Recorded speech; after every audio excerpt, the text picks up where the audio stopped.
This episode's random word is gomi, meaning Garbage. garbage. Very well. And guess what? What? There's someone else recording this podcast with me today. A very special guest. A guest? Who am I hearing? I don't know. It could be someone by the name of Chisa-chan. Oh, welcome back. Welcome back. Here we go. We have the real, authentic Japanese Another Mind with me today. That's good. Thank you for having me back here. I thought I got fired. It's been a while, but I'm very excited to have Chisa back. Thank you for reaching out to me again, and よろしくお願いします from now on. What's yoroshiku onegaishimasu? We kept talking about it. Well, we got to remind people.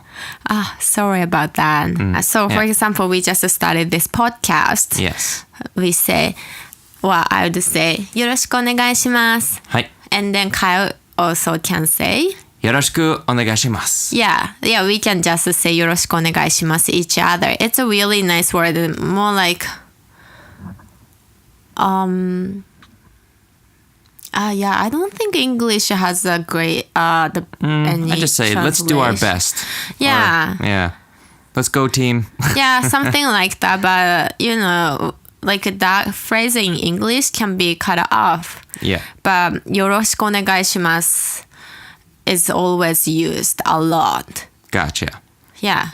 All right. Well, there you go. Those viewers got 2 special things to learn in the beginning of this podcast. Yes. Now, let's get on with this episode of the Japan podcast with some more special things coming up ahead. Yes. Here we go. Here we go.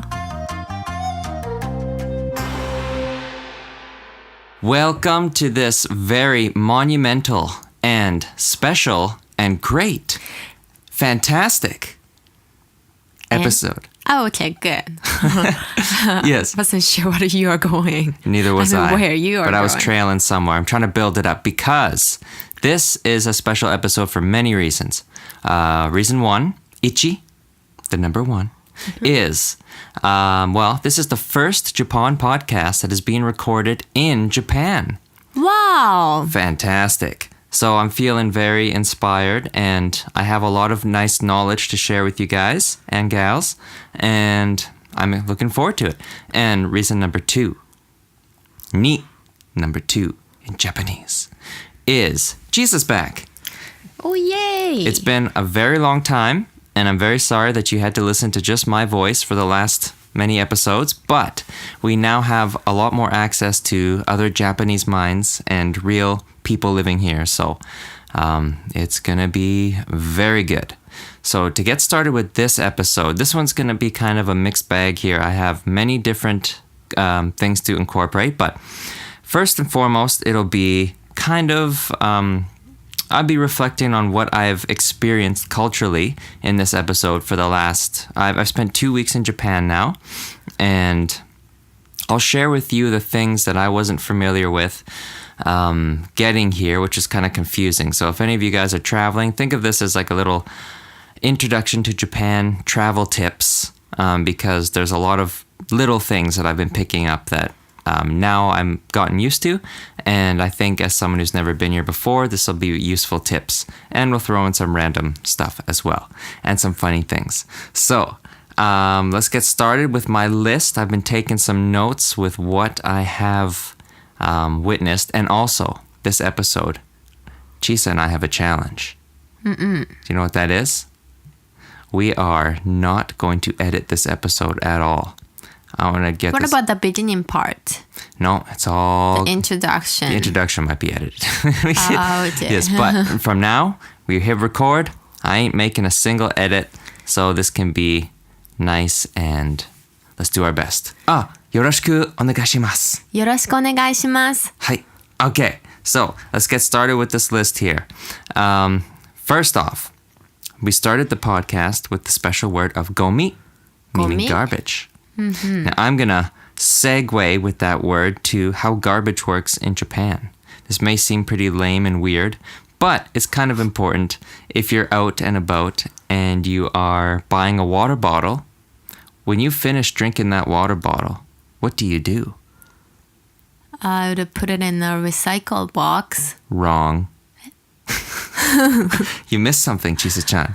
Oh, you peel the label off. You peel the label off. That is something. Oh, and you have to rinse the bottle too.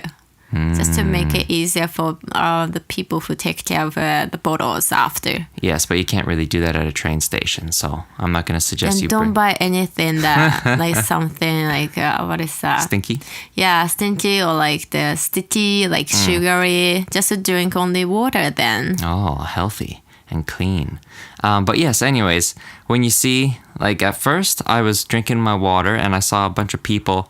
And then I saw some people just peeling their plastic off the label. Did you actually see people peeling off? I did. In public? Yeah. I've never seen it, but that's cool. Oh, anyways, well, at home they do it a lot. But Wow. in public I've seen it a few times. And I always just thought that people were doing that so they could separate their water bottles. Like sometimes you do that. You're just like, oh, mine doesn't have the label on it, so that's mine. Yeah. But it's kind of like a common thing. Like in little stores or shops, there'll be garbage bins and they'll have different places to put your garbage, and one of them was like the plastics and one of them was just the bottles. So some places will actually have you peel the plastic and then just put the bottles only and then the Yeah. plastic in another one. It's not the most exciting tip, but just so you're looking around, you know, people would be like, oh, this person knows what's up in Japan. He's peeling his plastic. It's pretty Yeah. good. So that you can be recognized as an eco-friendly person. Yes, exactly. So, anything to add about garbage? Oh, nothing really. Nothing? Okay, that's just the first note I wrote in I here. didn't expect that you just bring up about garbage. Yeah, I've just been writing That's some the random first stuff. things. That's the first thing. Since you moved to here. The most important thing about Japan, take the plastic off the bottle. Now, there's probably people who don't do that quite a bit, but I'm just stating it because it's something that people are supposed to do, I think. Yeah, I think so. It's a good thing to do, right? Just helping others. Yeah. Anyways, moving on to something else more practical. The train walking. Okay. So, in some train stations, there's a lot of people walking in very many directions. And when you are at the station and there's many people walking around, I find the best strategy is to become a fish. To become a fish? To become a fish. Think like a fish. And fish in Japanese is sakana. So, what I mean by become a fish is think of all the humans as like a big school of fish swimming in a stream, and then you'll see a path, a current of direction, a current of directionality. And it may look awkward and weird, but you just kind of get in there and you follow that current. If you're walking left, then there'll generally be a line of people walking left and they're crossing paths with another stream of people, but you just keep going. You just keep going and people just end up stopping or they'll end up swerving around, but if you're in the flow of people in that direction, you're generally pretty good. So Go by flow. go with the flow. Yes. The first time I noticed this was when some stations are not very busy, but some are very busy. And when the ones aren't so busy, it's kind of weird, but it's backwards in a way. Just like the driving is, the walking, you generally walk on the left side, not the right, to pass people, which is weird. So like the people going straight would be on the right side of the sidewalk, and the people passing you are on the left. But in Japan, it's backwards. You have to walk on the left side to go straight, and then on the right side, people will be passing you. So when you're out in the streets walking in the sidewalks, or when you're generally at the train station just walking down the lanes, you walk on the left side, not the right. Now that still I kind of go back into the habit of going to the right side, but try not to. Just go with the left. And at the train stations too, there'll be reminder arrows. You'll see there's an arrow pointing forwards and coming at you, and the one pointing forwards is always on the left side. So On the ground? yes. Never paid attention. Oh no. That's so funny that you mentioned it. Oh, okay. Oh, that's funny. But you got good point though, I think. Always better to go with flow. Yeah. Go with the flow. Yeah, so you don't even have to think of left to right so deeply. Just like you say about people are doing and then do it the same things. Pretty much. Yeah. Yeah. But the general foundation was left and you're walking on the left side. But yes, the flow is more important. Yeah. You don't have to be too unique when you walk. No. Yeah. And speaking of the left side and walking, I went out driving last weekend, I think. Oh, you drove? Driving in Japan, and only reason I did was because we're going out of the city. So if I was just in the city, I would not recommend driving because it seems more of a hassle than just taking transit. Because with the train, you can get anywhere for like $3. Do you mean in Tokyo? Tokyo, yeah. Yeah, in Tokyo, I wouldn't really say you need to drive at all. I guess any big cities like Osaka, Kyoto too, right? I guess so, yeah. Like any big city, you don't need to drive. Definitely not. It seems more difficult to do so than not. But if you're leaving, going out to another prefecture or town, then or out in the countryside, definitely want to be driving, obviously. But yeah, so one thing, obviously with the driving, it's all backwards. It's very, very difficult. First of all, but Kyle, I think if you're British, they do have the same traffic rule, right? Yes, it really depends on what part of the world you are from to begin with. Yeah. Yeah, but me, Canadian, it's backwards, and pretty much everywhere but England and Australia. Japan? Australia too? Australia, I think, is backwards too. Oh. Yeah, and Japan. So I think those are the three, but yeah. Okay. Anyways, one thing to keep in mind is when you're driving, because you are on technically the passenger side when you're driving, you're on the right side, and the passenger's on your left now in the car. One thing that I noticed was because when I'm looking in my lane where I am, because I'm used to being on the left side of the car, I always imagine I have a bunch of car to the right of me, like there's still a passenger beside me to my right, but there isn't. So visually, when you're in the lane, in the beginning, I was drifting to the left of the lane because I was compensating for the part of the car that's usually to the right of me, just in my vision, but that's wrong. So always keep in mind when you're driving and looking ahead, the lines on the road should be right beside you. You shouldn't leave room for the rest of your car that's not there anymore. It's a really weird thing, but it just, I don't know, my brain was having a hard time with that. So when you're driving, keep in mind you are on the right of the car. Of course. Of course. I know it's weird, but you know you are. But visually, I've been used to driving my whole life, keeping like space to the right of me, right, in my lane. But I just kept drifting. I was like, oh, no, not there, not there. Wow. Yeah, anyways, there's that. And then obviously you're driving on the left side of the road now. And it's all weird. So, yeah. Did you enjoy driving? I enjoyed driving in certain areas, but there's areas that confused me quite a bit. Like in the countryside too, there's really narrow lanes that don't really have two lanes for two cars. It's just one. So when a car comes, you have to really pull over to pass. And that was weird. But yeah, I don't know. I like driving when there's a lane for each vehicle. In conclusion. So yeah, it's like, is this a one-way street or what's going on here? But it's not. Like both cars can go. But I think eventually you can get used to it. Yeah. I don't know. It just takes some adjustment. So if you're planning on driving in Japan, I wouldn't plan on driving. You don't need to drive at all in the cities. In conclusion, I wouldn't. And if you're going out to the countryside and you need a ride, then obviously you can drive. There's lots of highway, which is nice and cool. Plenty of space. But yeah, when you get to the countryside areas, they're not one-way roads. They're just super narrow and just pull over to pass and such like that. And yes, it is toll. Like on the highway, you have to stop and pay tolls. So always make sure you have cash for that. Yeah, you need coin, cash, money. Can they not take a credit card?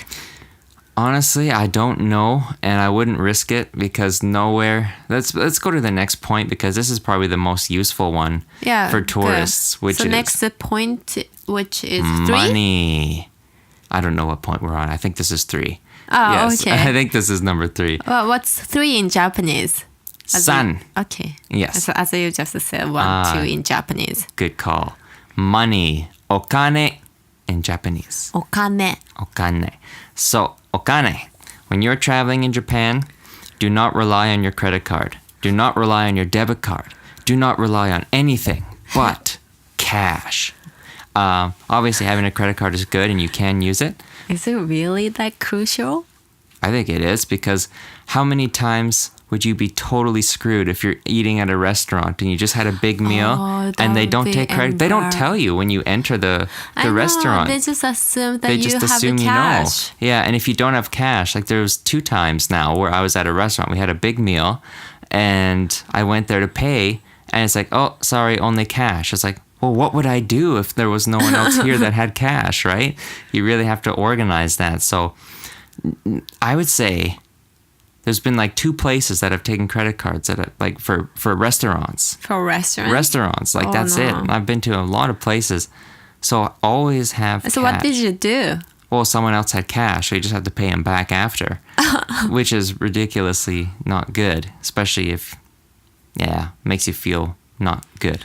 So you go there, it's like, oh, sorry, no credit card. It's like, honestly, what would you do if you didn't have cash? I don't know. I don't know. You can't leave. Yeah. So don't get yourself in that. Like convenience stores are anywhere. So the worst case, you can run to there. Just tell the restaurant, okay, I don't have cash right now, but can bring a cash right away, because like convenience store are anywhere, so you can find one of them and then just walk in, and then they always have a what is that? ATM machine, so you can take out money by using your credit card. That's a good call. Yeah, and then they have English instructions or some other languages too. Okay. Yeah, very good. Didn't you try? I'll tell you about that in a second. Okay. Yeah. So that's good. So I guess you just have to run to an ATM machine, get your cash. But yes, so when you're traveling to Japan, make sure you have cash. And honestly, you'll want to, because when you're walking around town, there's lots of vendors, street vendors and little shops. And they obviously only take cash, little vendors on the side of the road. And they have a lot of cool stuff, especially a lot of delicious food and little things.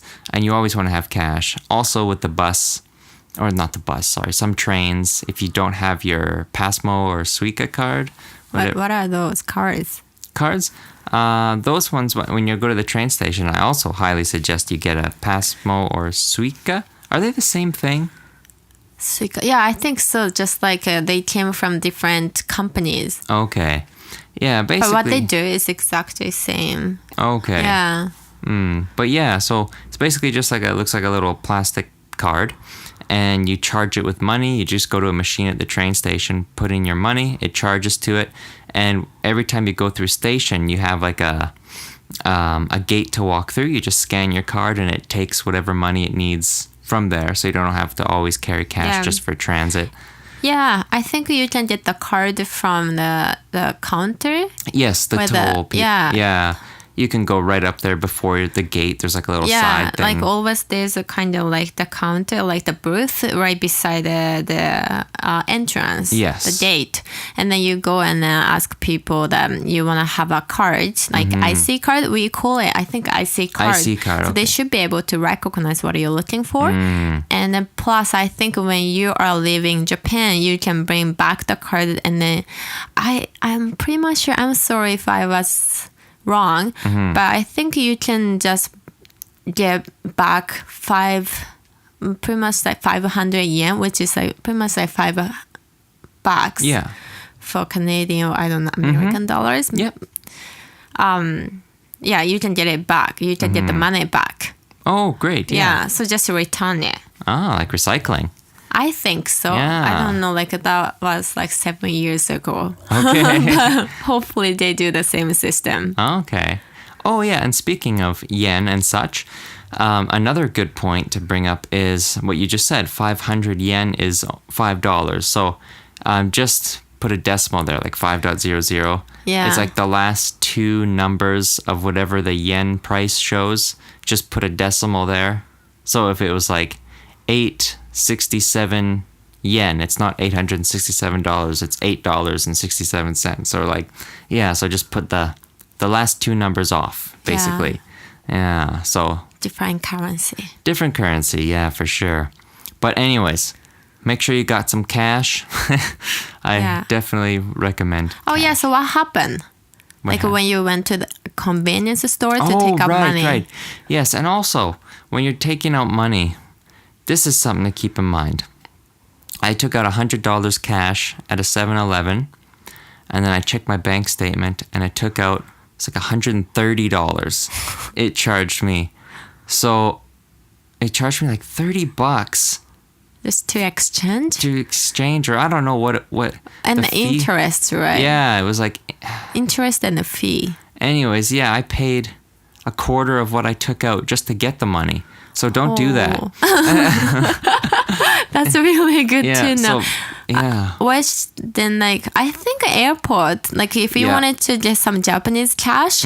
Get it before you're in the town. Yeah, I think probably better to do it at airport. They should have better deal. They would. Anyway, and also there should be a lot of exchange shops. But I think I've never really. I think airport is the best. Yeah. Well, I'm still trying to figure out the best way to do it now that I'm in Japan because I came here relying on my credit card, which is... So you didn't really exchange your Canadian? Nope. Nope. I wish I did. So yeah, before you come to Japan, take out a wad of Japanese cash from your bank, probably the best thing to do. And then make sure you got that on your trip and don't lose it. But you can always ask restaurant or stores if they can take a credit card. Yes. And if they can, then you can also use your credit card. Because I heard actually exchanging taking out cash. Yeah. Japanese cash by using your credit card or debit card by using ATM machine. Yeah. It would cost you a lot for interest and a fee. As I experienced. Yeah. Yeah, but I kind of heard from my friend that using credit card to pay actually isn't that bad. It's not. Actually, Yeah. I've checked my statements. Oh, you have? And it's okay. not, I haven't gotten any extra fees really for that at all. I Yeah. think one of them had a $2 fee, but everything else was just squared with what I paid for. Yeah, so any big restaurants or big stores, shops, then you can use a credit card. Yes. And then if they can't, then you might have to use a cash, but save cash for where you can only use. Yes, that's true. It. All right. Well, I think it's time to move on to the next point. And Four? that... 4. Ich, ni, san, yawn. Yawn. Not like yawning. Yawn. Oh, did I get you? So, yeah. I got myself So out too. contagious. Oh boy. Yes, Yeah. yawn. It's it's one of the things that we don't even need a language, right? We can communicate with a yawn. Yes. All right. This one is kind of a... Sorry. It's okay. I got excited to share this story for some odd reason. So this one is not really a travel tip. It's just kind of I don't know, something funny I've analyzed from Japanese women. So this one. Oh, okay. Some, anyways. Interesting. So, including me? I don't know. I haven't seen you with a big group of girls, so... You have? Well, I guess not then. But anyways... because my friends weren't Japanese. Maybe. Yeah. Maybe. No, you have seen... anyway. Anyways. Yes, so I was at a cafe doing my work, and I was there just nice and peacefully, and then all of a sudden... behind me really loud, and it freaked me out. And anyways, I just found it very funny. So when you're out and there's a bunch of girls at a table talking, just expect random loud It's a very cultural thing. Is it? Like it's part of Japanese, So isn't how it, many to people me? do that? Like all of them. All of them? Not only girls, because Okay. like girls tends to have a higher tone of voice. Right. That's why it sounds more noticeable. But guys too. Okay. Ooh. Oh, really, something. hey? I think so. Like when like you talk something, like Yeah. you talk a story, like tell a story to people, then like if that's Japanese, then Yeah. like we feel obligated to react with like some sound so that we can show we are understanding the story, and Yeah. then like we are, trying to share like the feeling that you are giving to us or something Yeah. by saying, oh, Okay. So just expect when you're talking to people, you'll get a lot don't of get shocked. that is just normal in the Japanese. Just analyze how people react Yeah, like in yeah. here. It's Yeah. pretty fun, like if you think it like that. Otherwise, you might find it so noisy. yeah. So just expect to get lots of feedback when you're conversing with people. So was it annoying, Kyle? It wasn't annoying, but it just scared be me. honest. No, it scared me the first time because they were particularly loud about it. Yeah, it's funny though. Like it happened to me at my office. I was okay. just working and facing the screen, and then like there was a group like talking about project, but all of them were Japanese, Okay. and I didn't know anyone was behind me. And then like all of a sudden I started hearing like something like that. So like I thought, is there a puppy dog behind it or like some sort of animals? Yeah. But then, like, when I turned back, like, some girls are, like, nodding as making sound, or like, as if they understood something. And I just realized, oh, that's the sound we always make. As we always. Just bringing back some memories. So can you give a tip if someone was traveling to Japan and they were trying to communicate with a Japanese person and the Japanese person was talking to them? What should one do? Should you nod? When should you make the or sounds?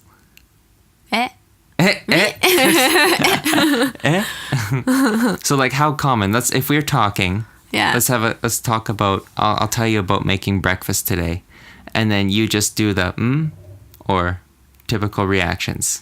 And when I just make breakfast by myself? No, I'll tell you about myself making breakfast today. Oh, okay. And then if you just give me the Like as a Japanese. Yeah. Oh, okay, that sounds fun. Yeah, so- Give me some nice funny story though, Kyle. Oh, okay. Because I was... Oh, maybe I'll tell you about a fun adventure I had last night trying to do something. Okay. 'Kay. So from now on, cute. Cute.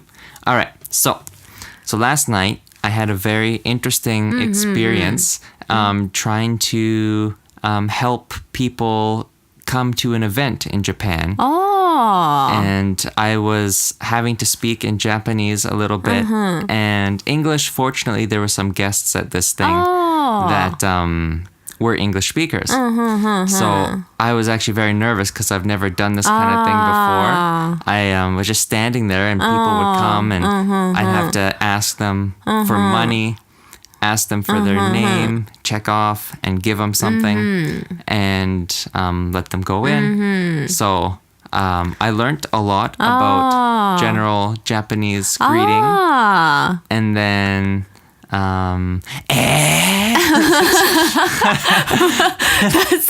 that's the end. Story. Couldn't you think of something better? No. I was just so ready to react. Oh, you were doing really Nicely. good. That was good reactions. Okay. Anyways, so that's how it would go. Yeah. I had a good time though. Yeah. Greeted a lot of people. This is also a good tip.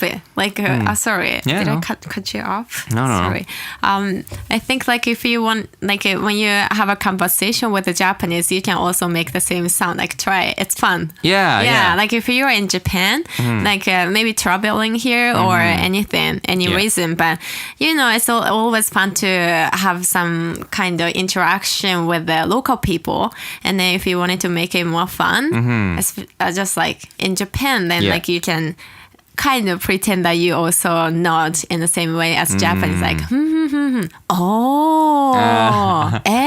or something like okay. that. Just analyze people and then copy them. It's fun. It is fun. Yeah, and then they kind of, I think they would Well, Japanese people, if you give that reaction to them, Japanese people will be happy and more excited to talk more. Because great. they would, I think pretty much like we think that like with the reaction, you'd understand our story a lot more. Yeah. So they appreciate it. Yeah. They feel like you're communicating.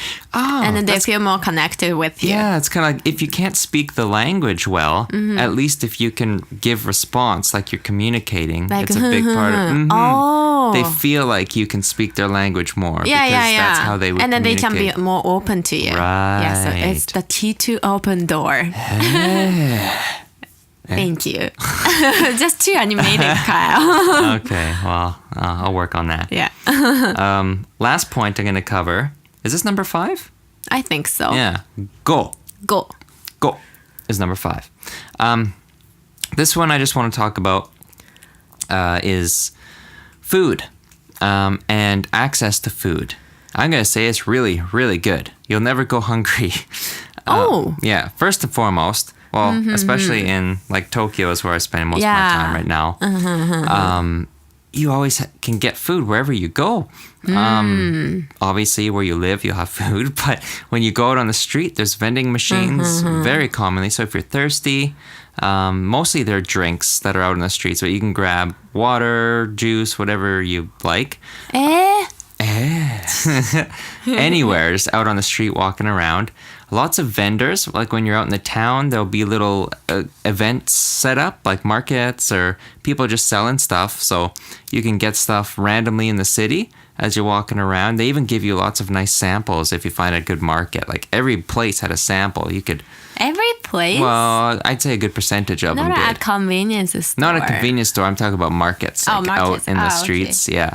They got lots of samples and they're real good. Really cool if you can find one of those. But then even taking the trains at the train stations, you hop off the train. The station itself has lots of restaurants and vendors and places to buy food. You get off the train and you can go to a cafe, take a stairs up, and you're in a mall. Sometimes food courts everywhere, but the food courts are actually really good. It's not just like this cheap food that's not good for you. They actually have lots of good options. Like you can get nice actual meals cooked and just actual real food. So What about price? price is good. If you go to in the train station, if you spend about $10, you get a good quality meal. It's actually like filling. That's really nice. What was your best food experience? Too long. I don't know. But they're just really good. So don't worry about finding food. Even if you go to a convenience store, they've got some cheap food. Like you can spend $3 and you'll have a pretty decent snack. Like, yeah, it's pretty solid. So it's not more expensive than Canada, that's for sure. The food is good priced and good quality for what you get. Yeah, so don't worry about food. You'll be set no matter where you go. In the city anyways. Countryside, you stop at like a place to eat, obviously. But yeah. But you were, as you said, you drove on highway. Didn't you say rest area? Oh, thank you. This is a huge thing.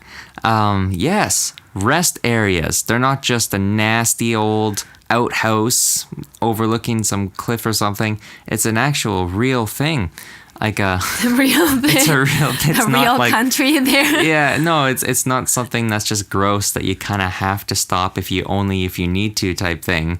Yeah, the rest stops here on the highway, you could spend a whole day there. You park and there's a big shopping center that has tons of restaurants, vendors, things to do, nice luxury bathrooms. And it's just like, it's a place to be. You can go shopping and, wow, yeah.